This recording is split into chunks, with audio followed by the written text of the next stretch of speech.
Hello, and welcome to episode 251 of Prog Review. Excuse the cold, it's a bit blocked up at the moment, so we'll see if we can get through this. I should be talking about this one. You've already seen the unboxing, peel back in the old playlist, and you'll see me having a look at the inside. Yes, it's Steve Hackett's Genesis Revisited live at the Royal Albert Hall. Yeah, it seems a bit of a cash grab from this one. Live at the Hammersmith. What is it now? Apollo? They always change the name, don't they?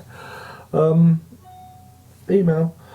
Yeah, I mean, a bit of a cash grab, but you do get some different songs on that one to this one. Less Steve Hackett stuff. You don't get Shadow of the Hierophant. But yeah, what you do get is the lovely Blu-ray, and the Blu-ray is lovely, of the Royal Albert Hall. It's a splendid venue, and it's the gig really looked right grand in the venue. Of course, they do everything to laser-like precision. It's all pretty tight. There's nothing to get upset about. I've even got used to Nad Sylvan. Yeah, I know. His voice is finally settled down. Those early gigs, I thought he was all over the place, but I'm getting used to it. But when you see Ray Wilson join them for the one with the I know what I like. No, is it? Also Carpet Crawlers. You hear that their voices don't blend at all. Nad Sylvan's voice doesn't blend with Ray Wilson's voice at all, which is a bit of a shame. But yeah, it's a really good. I mean, I spent the whole of Saturday with my cold on the sofa with the Blu-ray when I watched it. And it was on forever. It seemed to last for ages. And the missus went out and came back with the kids. They're still on, and so yeah, it's a really long performance, and they cover all your favourites. There's a lot in there to enjoy, and it's all pretty tight stuff. Of course, with the Blu-ray, it's absolutely stunning quality. One criticism, it's only time. I mean, I really like the booklet. I think the booklet's really nicely produced, and there's some nice quotes and stuff in there for you to read. It's a nice collectible. I can imagine it'd be a very good collectible if you went to this gig. You'd want this as a memory.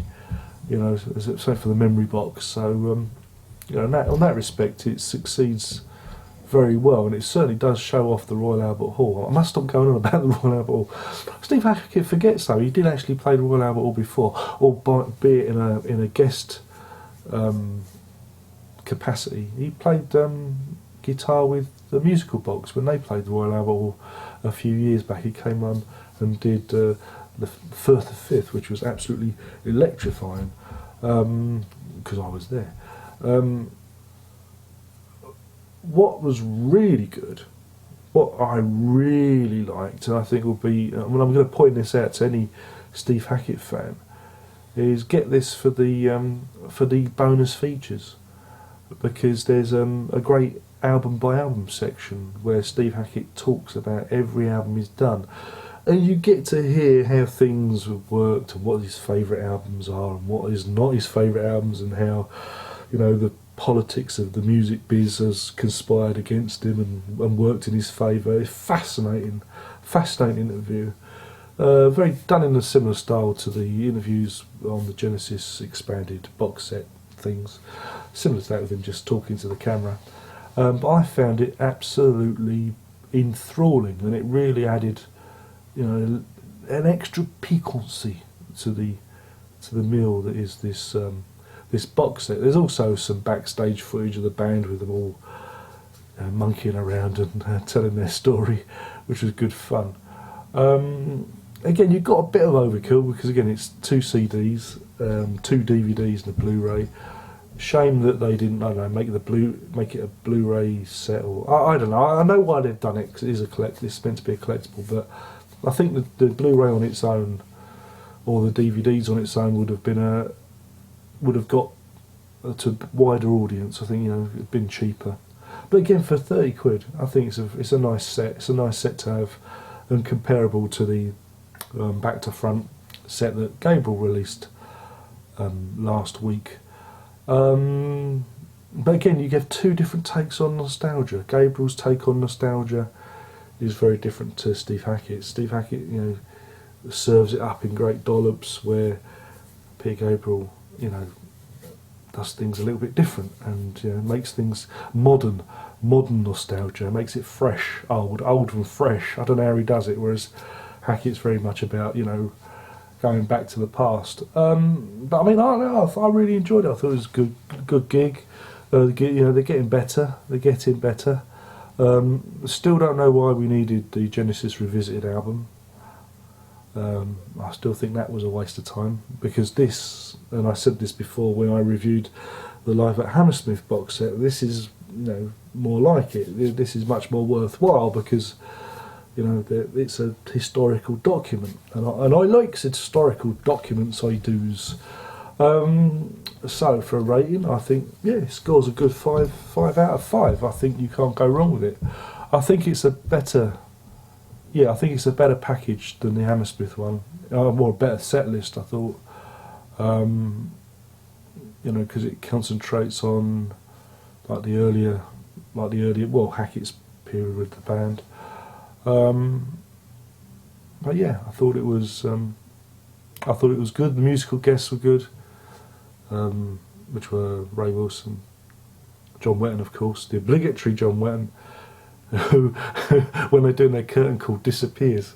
I had visions of him being like Spinal Tap Lost backstage at the Royal Albert Hall, going around in circles, but he disappeared when they said, "John Wetton, come do your curtain call." He was gone. And who else was it? Amanda Lehman did one as well, Ripples, which was good. But yeah, overall, yeah, I really enjoyed it. If you're a Hackett fan, good fun. If you're a Genesis fan, it's a good way of revisiting the past. But please, Mr. Hackett, let's have some new stuff now, please. And with that, we've given it. I mean, did I give it a range? Did I give it a 5? Oh God, did I give it 5 giant hogweeds out of 5? Yeah, 5 giant hogweeds out of 5, because you get it all there. But the Blu-ray is particularly worth it, because you can see all the old people. And when the lights shine on, you have to like, kind of cover your eyes, because the light reflects off all their bald heads. And when they do an ovation, you can hear all their hips popping as they stand up, and all their hips cracking and joints. Oh, where's the Sonatogen and the cod liver oil? Oh, I'm so wicked, aren't I? I'll tell you, there was a few full colostomy bags on that night, because it was a long gig, I had imagined, and you didn't see any old folk shuffling off with their Zimmer frames for a restroom break. But anyway, I've taken the wee, so I shall toddle off. Busy week this week. I've got the new Carl Hyde and Eno album, which arrived on Saturday. I've got to get into that one. It didn't have an immediate effect on me like the previous album. And then we've also got Jethro Tull and some band. Was it what they're called? Think Bloyd or something. Lloyd, Red Lloyd or something. They've got an album out about bells or something, which is it's in a box. God knows when that's going to turn up, because I didn't order it from Amazon. I ordered it direct, so it could turn up next week. Who knows? So that's it. My name's been Darren Locke. I've got a heavy cold. I've been talking about Mr. Hackett and his amazing Genesis Revisited Royal Albert Hall set. A lovely piece of work. It really is. It really is a nice piece of work. And that's it. Only one more thing to say. Are you ready? Good. Prog on.